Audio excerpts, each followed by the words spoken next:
রতনপুর গ্রামে দীপেন তার স্ত্রী অঙ্কিতা ও ছোট্ট মেয়ে ঈশিতার সাথে থাকত। তাদের এই ছোট্ট সংসারে সুখের কোনো অভাব ছিল না। হেসে খেলে খুব ভালোই দিন কেটে যাচ্ছিল। কিন্তু হঠাৎ অঙ্কিতা ভীষণ অসুস্থ হয়ে পড়ে, আর সে বিছানা থেকে উঠতেই পারে না। আর তাদের মেয়ে ঈশিতা অনেক ছোট হওয়ায় সেও কোনো কাজ করতে পারত না। এটা দেখে দীপেন পাশের গ্রাম থেকে আরেকটা বিয়ে করে নিয়ে আসে। কিন্তু দীপেনের ছোট বউ চন্দ্রা একটুও ভালো ছিল না।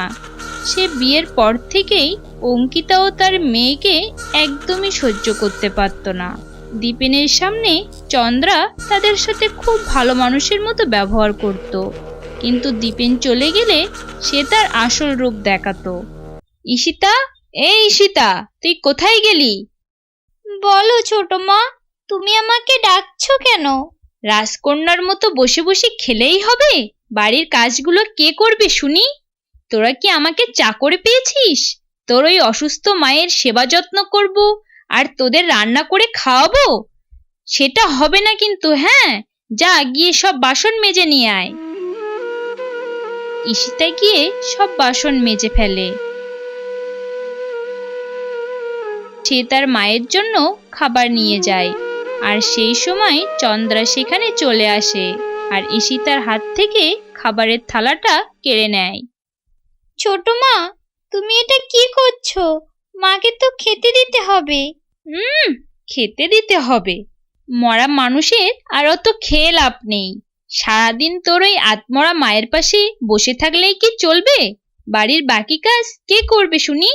ছোট মা, আমি তো সব থালা বাসন মেজে নিয়ে এসেছি। থালা বাসন মেজে নিয়ে এসেছি? রাজকন্যার কথা শোনো। আর বাড়ির বাকি কাজ কে করবে শুনি? তোর আত্মরা মা। ঈশিতা এই কথা শুনে সেখান থেকে চলে যায়। ছোট, আমার মেয়েটা অনেক ছোট রে। তুই ওকে দিয়ে এত কাজ করাস না, ও পারবে না। আরে মরণ, দরদে দেখি বুকটা ফেটে যায়। কি কথা কাজ পারবে না? পারবে পারবে, খুব ভালোই পারবে। আর তোমাকে বলি, এতদিন ধরে আত্মরা হয়ে পড়ে আছো, মরে যেতে পারো না? এত লোকের মরণ হয়, তোমার মরণ হয় না কেন? কি আর করব বল ছোট, ভগবানের এত বলি যে ভগবান তুমি আমাকে উঠিয়ে নাও, কিন্তু ভগবান তো আমার কথা শোনে না রে ছোট। ভগবান তো আমারে নেয় না। কি ন্যাকা ন্যাকা কথা! এইসব কথার জালে তো আমার বরটাকে ফাঁসিয়েছো। এ কথা বলে ছোট বউ সেখান থেকে চলে যায়, আর অঙ্কিতা কাঁদতে থাকে। আর এদিকে ঈশিতা বাড়ির সব কাজ করতে থাকে। হে ভগবান, তুমি আমার মাকে সুস্থ করে দাও। তা না হলে আমার সৎ মায়ের অত্যাচারে আমার মায়ের আগে হয়তো আমিই মরে যাব। আমার যে আর এত কষ্ট সহ্য হচ্ছে না। ঠিক তখনই দীপেন বাড়িতে ফিরে আসে। ঈশিতা, মা আমার, তুমি এখানে কি করছো? আর তুমি কাঁদছো কেন? তোমার কি হয়েছে মা? আমাকে বলো। বাবা, ছোট মা বলেছে আমি কাজ না করলে আমাকে আর আমার মাকে খেতে দেবে না। এত বড় কথা, আর আমার ছোট্ট মেয়েকে দিয়ে কাজ করানো হচ্ছে? দাঁড়াও, যাও মা, তুমি এখন ঘরে যাও। চন্দ্রা, ওই চন্দ্রা, কোথায় গেলে তুমি? এখনই বাইরে আসো। একটু দাঁড়াও, আসতেছি। তোমার এত বড় সাহস, তুমি আমার ছোট বাচ্চা মেয়েটাকে দিয়ে বাড়ির সব কাজ করে নিচ্ছ? আগে থেকে ওর মাটা অসুস্থ, ওর মনটা ভীষণ খারাপ। একটা কথা শোনো, আজকের পর থেকে যদি তুমি আমার ছোট মেয়েকে দিয়ে কোনো কাজ করিয়েছো তো তার পরিণাম কিন্তু ভীষণ খারাপ হবে। যত সব। একথা বলেই দীপেন রেগে সেখান থেকে চলে যায়। দীপেনের কথা শুনে চন্দ্রাও ভীষণ রেগে যায়, আর রেগে সাপের মতো ফোঁস করতে লাগলো। কি, ওই বড় বউ আর মেয়েটার জন্য আজকে আমি এতগুলো কথা শুনলাম? ওদের দুইজনরে আমি মেরেই ফেলবো, না হলে আমার রক্ত ঠান্ডা হবে না। তারপরে চন্দ্রা রাত হবার জন্য অপেক্ষা করে। আর রাত হওয়ার সাথে সাথে চন্দ্রা অঙ্কিতাকে টানতে টানতে কুয়ার কাছে নিয়ে আসে আর অঙ্কিতাকে কুয়ার ভিতর ফেলে দেয়। যাক, এবার আমার কিছুটা রক্ত একটু ঠান্ডা হলো। পরদিন সকালে ঈশিতা তার মাকে কোথাও খুঁজে পাচ্ছিল না, তাই সে তার ছোট মায়ের কাছে গেল।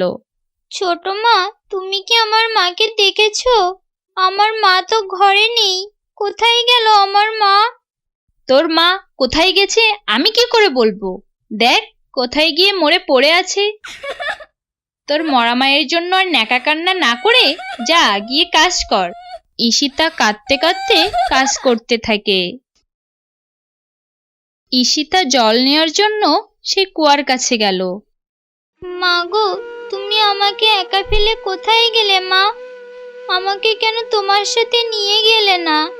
মা গো, আমার এত কষ্ট আর সহ্য হচ্ছে না মা। তুমি আমাকে তোমার কাছে নিয়ে যাও মা। ঈশিতার কথা শুনে অঙ্কিতার আত্মা কুয়ার মধ্যে ভীষণ কষ্ট পেতে থাকে। তারপরে অঙ্কিতার আত্মা ডাইনি হয়ে কুয়া থেকে বাইরে বেরিয়ে আসে। আর কাঁদিস না রে মা, এই দেখ আমি চলে এসেছি, আমি তোর মা। কে তুমি? তুমি আমার মা না? আমার মা কত সুন্দর দেখতে ছিল, আর তুমি কত কুৎসিত। তুমি তো একটা ডাইনি। আমাকে ছেড়ে দাও, আমাকে মেরো না। না মা, আমি তোকে কিছুই করব না, তুই বিশ্বাস কর, আমি তোর মা। এরপরে অঙ্কিতা ডাইনি তার মেয়েকে সব কথা খুলে বলে যে তার ছোট মা তার মাকে মেরে ফেলেছে। মা, আমি ছোট মাকে ছাড়বো না। আমি বাবাকে সব কথা বলে দেব। না মা, তুই কাউকে কিছু বলিস না, ওকে শাস্তি আমি দেব।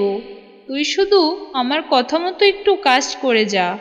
তারপরে অঙ্কিতা ডাইনি ঈশিতাকে সবকিছু ভালো করে শিখিয়ে দেয় তার ছোট মাকে শাস্তি দেওয়ার জন্য। তারপর ঈশিতা তার ছোট মায়ের ঘরে যায়। এত সাজগোজ করে কি হবে শুনি? এত সাজগোজ করে আর লাভ নেই। যাও, গিয়ে অনেক কাজ পড়ে আছে, কাজগুলো তাড়াতাড়ি করে ফেলো। যত বড় মুখ নয় তত বড় কথা। তুই কিনা আমাকে কাজ করতে বলছিস? আজকে তোকে আমি তোর মায়ের কাছে পাঠিয়েই দেব।